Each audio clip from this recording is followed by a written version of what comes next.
Hi everybody, welcome to another episode of Exploring Photography right here on Adorama TV. I'm Mark Wallace and you're watching part 3 of my series on editing basics. Specifically video editing for people that have no idea how to edit video. This is for you. And so if you haven't already watched the first 2 parts of this series, check that out so you know exactly what we're doing and where we are. Now, in the first couple of episodes, we used a very simple project, but this time we're going to use an actual real-life project, that My Muddy Adventure that I talked about in episode 1. So if you want to see the end result, the end video, you can check that out. I've included a link to My Muddy Adventure in the description of this video. And so I've got that loaded into Premiere, and that's what we're going to use to sort of see how to use different things. So in this episode, we're going to talk specifically about shortcut keys. That's going to save you a ton of time, and we're going to be talking about each of the tools specifically and how you use them to edit video. And so let's dive in right now. So the shortcut keys are something that are absolutely essential. You can learn those by going up to Adobe Premiere, click on that, and then keyboard shortcuts. This little window is going to pop up and it'll show you every single shortcut key. So if you click on I, for example, it'll show you that that is to mark an in point and O is to mark an out point. And so I'm going to be using shortcut keys through the rest of this tutorial and I'll be zipping right along. So if I do something that you're like, what the heck did he just push? Check out the shortcut keys and you'll see those. But the ones that we're really going to be focused on most of all are these. The minus key for zooming out, the equals key or the plus key for zooming in on the tracks and other things, the I and O key for marking in and out, and then the comma key and the period key. Those are going to help us put clips on the timeline. That's how we insert clips and overwrite clips on the timeline instead of dragging them and dropping like we did before. The space bar that starts and stops videos.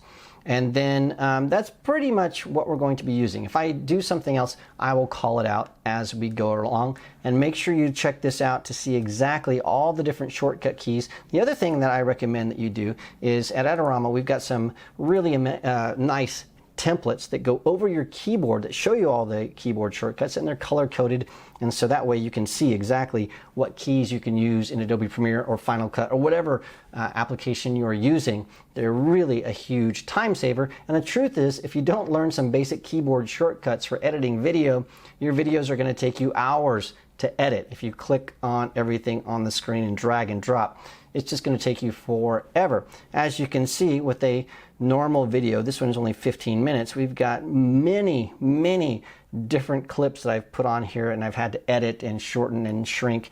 And so that is a normal clip. That's a normal video project. And so if you're doing everything by clicking and dragging, it's going to take you an entire lifetime. So don't do that. All right, so what we want to do now is we want to learn about all these different keys over here, or these different tools, the selection tool, the razor tool, the slip edit, those types of things. What do those do? Well, I'm going to zoom in on the timeline here. And let's first talk about the selection tool. It does exactly what you think it'll do. When you click on something, it selects it. And that allows you to do things like move it around, put it in a different place, or you can do some other things. Specifically, you can trim that clip. You can make it longer or make it shorter. You can do some things. So this clip right here, I'm gonna mess up my video, by the way, a little bit. I've got me talking. Looks very beautiful behind me, but on the other side of the road where I'm going, there is a massive storm that I'm about to ride into. All right, so what if we just wanted to say that? We didn't want to say anything else on this clip. Maybe it's too long for whatever reason. What I could do is I can go in here, go to the end of this clip. Now I'm going to zoom in to this right here because I want you to notice something. I'm going to get rid of this. We haven't learned about it yet. That as we go into these clips here, on the edge of these 2 clips, notice how my cursor changes. On one side, my cursor is pointing left. That means if I click, I am controlling the thing on the left. If the cursor is pointing right and I click and drag, I'm controlling the clip on the right. So you have to really make sure you pay attention to which side of the line you're on, because if you're on the wrong side, you'll get something like that, where like, it's not working. Why not? Because you're not on the right side. So that is going to give you a little clue. So with the selection tool, I'll zoom out. You can go in and you can trim clips like that. And so now I have this saying there's a great big storm coming. I think this is going to be like this for the next 3-4 days, all the way, let's see here, that I'm about to ride into. Okay, that's where we wanted to stop. All right, now notice what happened though. As soon as I finished that, there's this big gap. And I have all these other little clips over here that are just hanging out.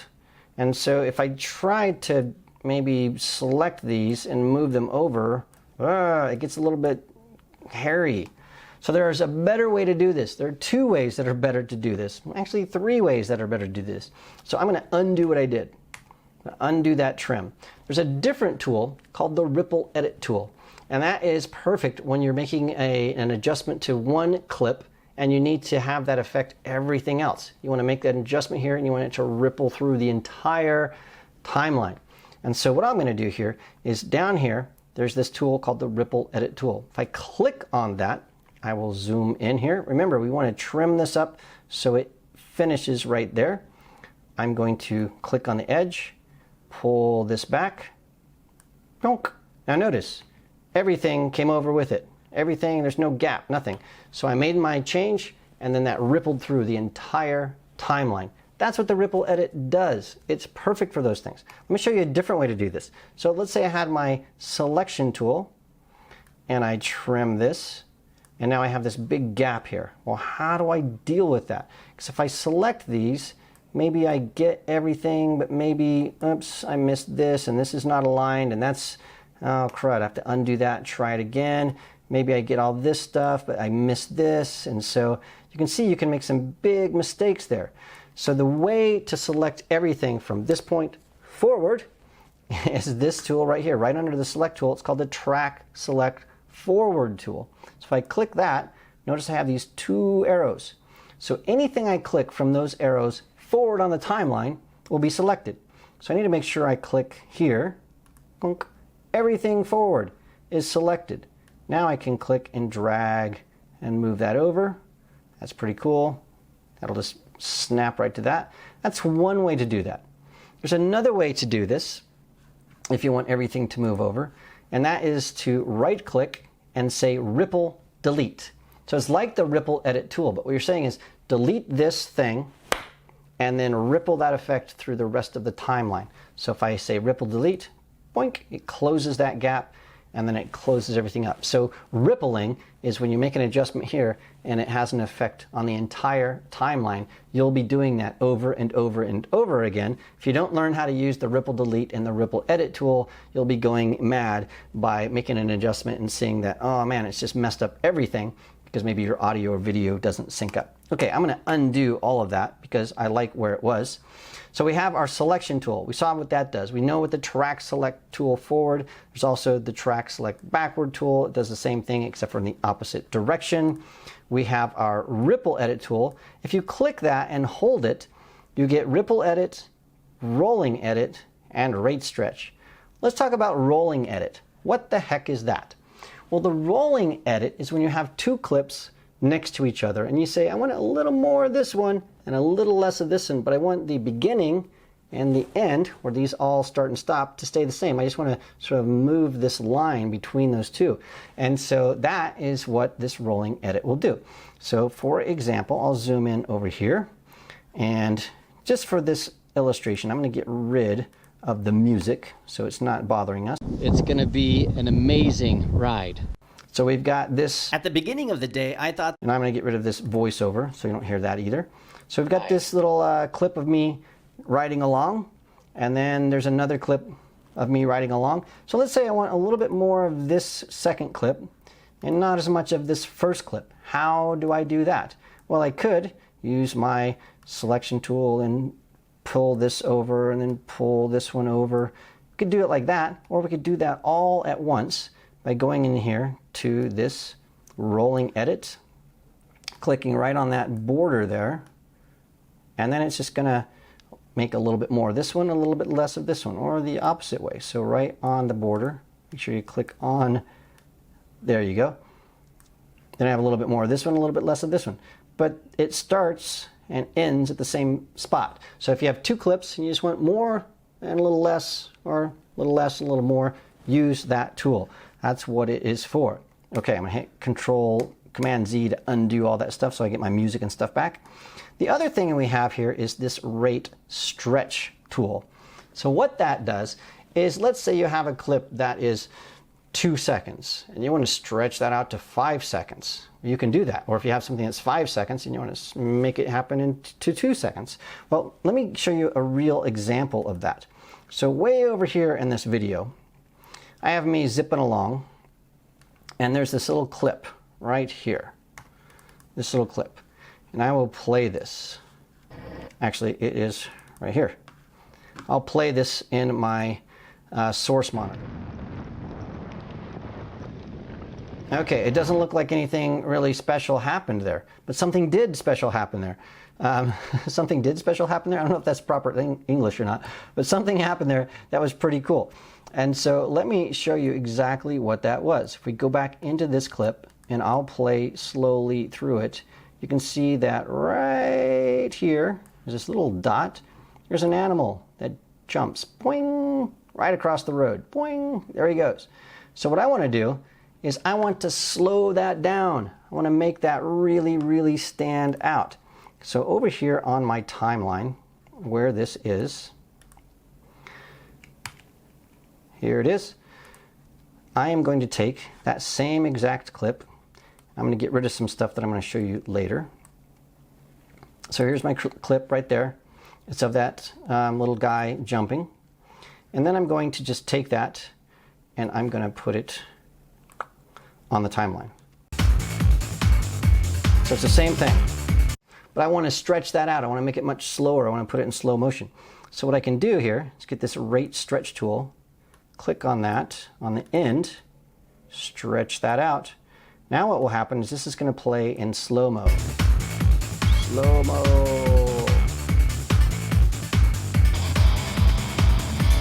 How cool is that? Now, what we can also do to make that really stand out, we're going to get to this in the next episode, not this one, but I can make that go in slow-mo and add an animation. So I can show you, there's an animal.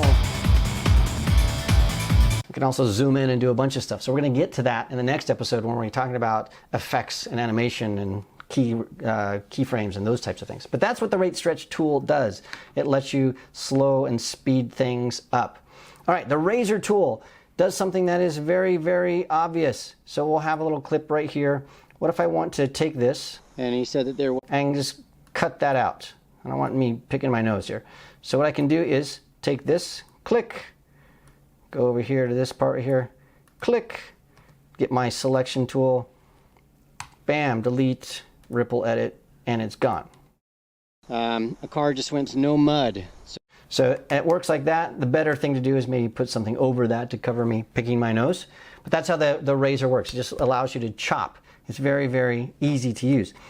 There are some times, for example, in this little clip right here, you'll notice that I have not just one video clip, I've got several video clips. So I'll move this down. So I've got 2 different video clips. If I use the razor tool and click here, it chops the top clip, which is not necessarily what I want. If I use the razor tool down here, it chops the bottom, which is again not what I want. I want to chop both of them. So what I can do is get the razor tool, hit shift. Notice the razor tool now has 2 razors, and when I click, it chops everything on all the different tracks on the timeline. And that's what I want. So it's chopping everything. So that's how the razor tool works. You'll see many times where you just need to chop out a little bit of footage right on the timeline that's not on the edge, it's sort of in the middle. Use the razor tool to do that. All right, the other tool that we have down here is this T. That's text. So if I want to just type something on to create a title, so you'll see that I have titles in here, like this, My Muddy Adventure Getting Stuck in Tanzania, or over here, this little Sumbawanga, Tanzania. Well, if I want to add a title, all I have to do is get the text tool, click wherever I want to have my title or text, and I can type in Big Storm, or whatever I want to type. And then I can click on the selection tool, I can drag that around wherever I want that to be on the screen. And you'll notice that on the timeline down here, if I zoom in, there is a block on the timeline of that text. So if I want it to be a little bit earlier, I drag that out. If I want it to last a little bit longer, I can drag that out. So we're directly editing on the timeline itself. If you want to change the font and change the size and all that kind of stuff, then you can go over here to the window, and then you can go to Essential Graphics. That's going to open a panel over here that you can edit all of that stuff. Now, if you want to know about the Essential Graphics panel, I've made a video all about that, about how you can animate and do some really cool things. So I've created a link in the description of this video about the Essential Graphics panel and how you can use that to create text animations. So if you really want to know about text and how to do some cool things, check that out. Okay, I'm going to close this Essential Graphics panel. To do that, next to the panel itself, I can click this little scrubby thing right here and then say Close Panel, and that's going to go away. If for whatever reason you get a workspace that looks a little bit wonky like this, it's not like it was when we started, just go up to Window, Workspaces, Reset to Saved Layout, and everything is going to go back to the way it was when you started. Okay, so we've got all of that stuff. We've got some really cool things. We really need to learn about effects and animating and getting things from our file, our main timeline out to our favorite device, our Android, our iPhone, getting it to YouTube, getting it to Vimeo. All of that stuff is coming in our future episodes. So make sure that you subscribe to Adorama TV. That way you don't miss a single episode. Also check out the Adorama Learning Center. We've got a ton of articles about shooting video and understanding different things like codecs and frame rates and lighting and all that kind of stuff. So check that out. It's absolutely free. So do that today, and then I will see you again in the next episode.